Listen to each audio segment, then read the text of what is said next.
Hey, it's Jason. Thanks for joining me here at Hardy Life Outdoors. Hope you're having a good fall. It's been several weeks since I've done a video, and I'd love to tell you that I'm in southern Ohio and I'm getting ready to hunt, or that I've got a good deer story for you. Unfortunately, the story I've got is not of deer hunting, but that my deer season might be pretty limited this year. I am at home healing at this point. Had a little incident a couple weeks ago at my son's football game. I was taking photos on the sideline when the play came out of bounds.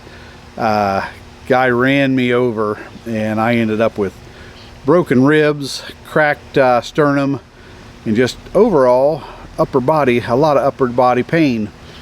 Have never been through this before. Everybody, when they found out, said it's going to be a while before you're feeling up to doing much.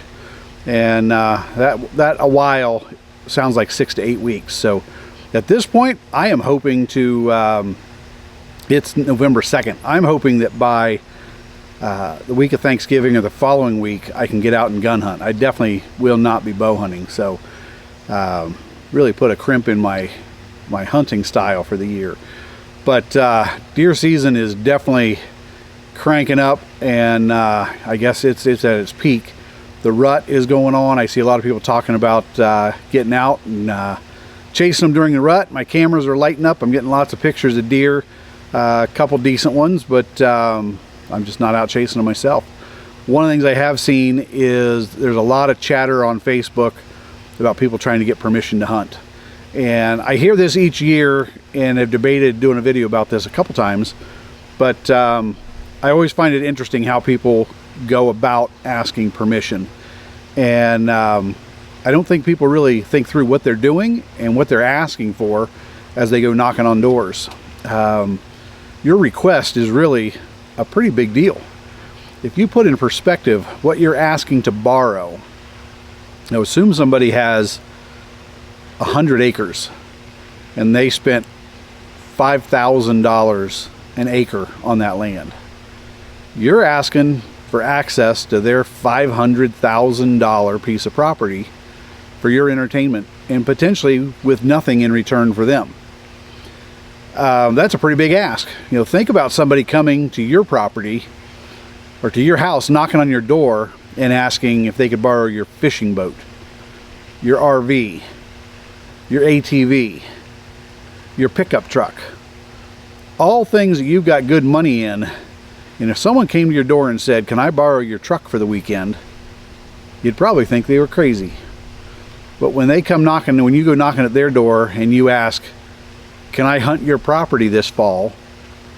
you're asking a lot. It's a big, big deal. I've got a couple of notes here that I want to run through. The first thing, I see a lot of what I think is entitlement. And you know, people talk about kids being entitled, but I see a lot of adults that act like they are entitled. Well, my uncle used to hunt this property. My grandpa used to hunt this property. We all used to hunt this property until it sold. Well, guess what? It sold. And somebody came in and put their good money down that they've been saving and scrimping to buy that property. And now it's theirs. You know, we don't let people hunt on our property because I hunt it, my brother hunts it, my nephew hunts it, my son hunts it. We have friends that we have over to hunt it. So, you know, we've invested in property to enjoy with our family and friends. So it's not readily available for anyone off the street to hunt. Prior to us, there were others that hunted it. But now that we own it, things have changed. So when you go to the door, you know, don't go there with a sense of entitlement that somebody owes you because your grandpa used to hunt this property or your grandpa knew the previous owner. That doesn't matter. Things have changed, and you're now trying to win over a new property owner to see if he's going to let you hunt. You know, I hear a lot of people say, they make comments about leasing, they make comments about landowners, and they talk about, you know, it's just landowners being greedy. And I go back to that example I just gave you about your boat, your RV, all of your things. The fact that you don't want to let somebody use them for free doesn't mean you're greedy. It's because you paid for it. You don't want it damaged. You want it taken care of. Frankly, as a landowner, you know, that opens a door for you to create income for yourself. Whether it's farming, whether it's timber, whether it's leasing the land, However you want to make a profit, you now have an asset that you can use to do that. So there is nothing about leasing property that is greedy for the landowner. The landowner has a significant expense in taxes and insurance and upkeep, and for them to want to recoup some of that is not a big deal. And if you're one of these guys that's out chirping all the time about greedy landowners, just know you're not doing hunters in general any favor, because when people see that, when people hear that, that's a turnoff. And the next guy that comes up asking to hunt, you're looking going, huh, I wonder if you're one of those guys online that's talking about what a greedy landowner I am. One of the big things is when you approach the house, a lot of times landowners and farmers don't get a lot of company. When I hear somebody coming up my driveway, I can hear them coming well before they're at the door. So I'm looking out and I am forming an impression about that person before they ever come up the driveway, before they get to the door. I'm looking at how fast they're coming up the driveway, what kind of shape is their car in. They're making an impression before they even know it. A couple things that I would suggest: think about, how do I make an impression before I ever get there? With OnX and all the resources that are out there, it's easy to find out who owns land. Before you show up, send them a letter. Let them know who you are. Do a written introduction to who you are. Let them know you'll be stopping out in the next couple weeks and you'd like to talk to them. But give them something they can read before you ever get there. And as you're doing that, think about how you introduce yourself. Because if you can make a connection with that person before you ever get to the door, you're way ahead of the game. And when I say make a connection, you don't know how you're going to connect with that person. So when you send them that letter, one of the things to consider is, this is like a job application. Consider introducing yourself, who you are, what you do, everything about you. This is who I am. This is where I work. This is where I go to church. These are people I know in the area. My kids go to this school. Because you never know. You may introduce that my kids go to the local junior high school and find out that the landowner's brother, he's the principal over there. And he goes to his brother and says, you know these kids, the Smith kids? Oh yeah, they're good kids, family, good family. And before you've even knocked on that door, you've made an impression. So think about how you can make an impression before you ever get to the door. How can you get that person thinking positive things about you before you ever knock? The next item is, as you're going up to the door and you're going to introduce yourself, think about the impression you're going to make. First of all, this is not the time to be wearing anything that makes a political statement, that makes a religious statement, that makes any kind of controversial or potentially controversial statement. Go up, dress decent. You don't necessarily need to show up in your camos. Don't look like you're asking to hunt and you're wanting to walk out through the backyard as soon as they say yes. You should be there well in advance, not the day you want to hunt. So think about the impression you make. Think about how you talk. Are you cussing and swearing? Are you smoking? Are you chewing tobacco and spitting on your way up? What are you doing that might offend the landowner? And I know there's a lot of people out there that want to talk about, everybody's offended and I'm going to be me. Well, be you. Go be you. But when they tell you you can't hunt, it may be because you're being you and they don't like you. So you got to decide whether it's more important for you to be you or get permission to hunt. And it might be a time to walk up there with your hat in your hand and be an individual that everybody likes and not do anything that's going to offend them.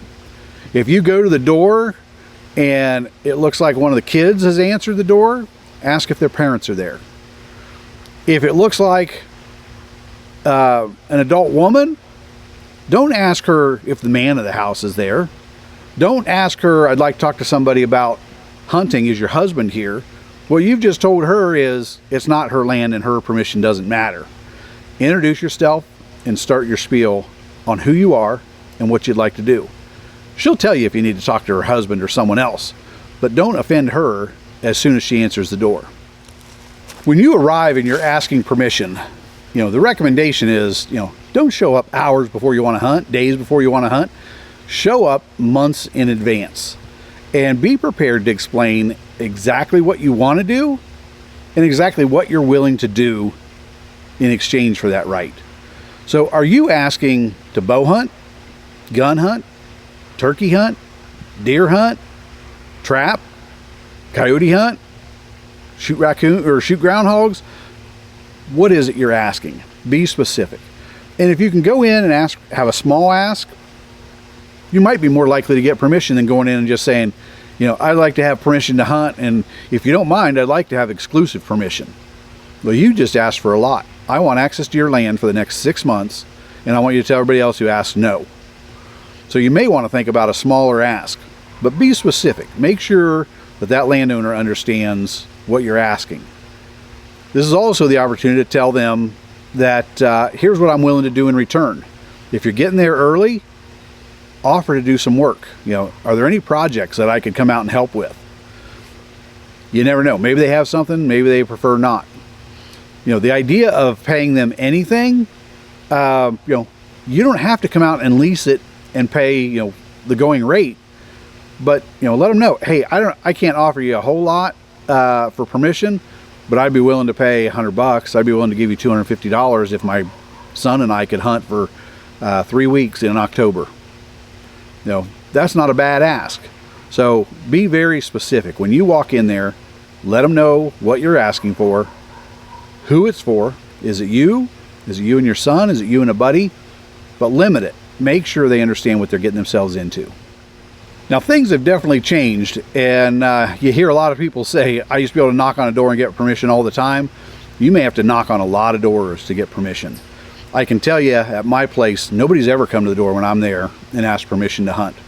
Again, the answer is going to be no, because I hunt it, my son hunts it, I've got friends that hunt it with me. So, you know, don't come running over asking. But nobody's ever come asking. Realize some people hear from people all the time asking to hunt. So the answer may very well be no. How you respond to that no might indicate whether you will ever get permission in the future. Just because it's a no today doesn't mean it's a no forever. And if they tell you, no, I let somebody else hunt, and I told them they'd be the only one hunting, well, thank you very much. I appreciate your time. Would you mind if I check back with you next year? No. In the event that person gets a deer, is there any chance you would let me hunt after that?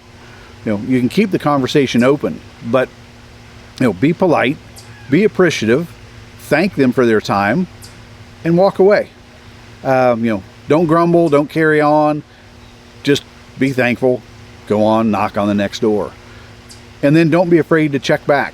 You know, you can check back in 6 months, you can check back next year, but you know, you never know what might change. That guy who hunted this year, maybe he's hunted the last couple years and he's never gotten a decent deer and he's moved on to another farm. Maybe he did something that upset the farmer and they don't want him back. So, you know, give it a try again the next year. But, you know, getting permission to hunt, there are no guarantees. You're not entitled to anything. The best thing you can do is go knock on doors, get permission, be gracious. And in the event you do get a deer, you know, stop by, thank them. Ask them if they'd like some venison.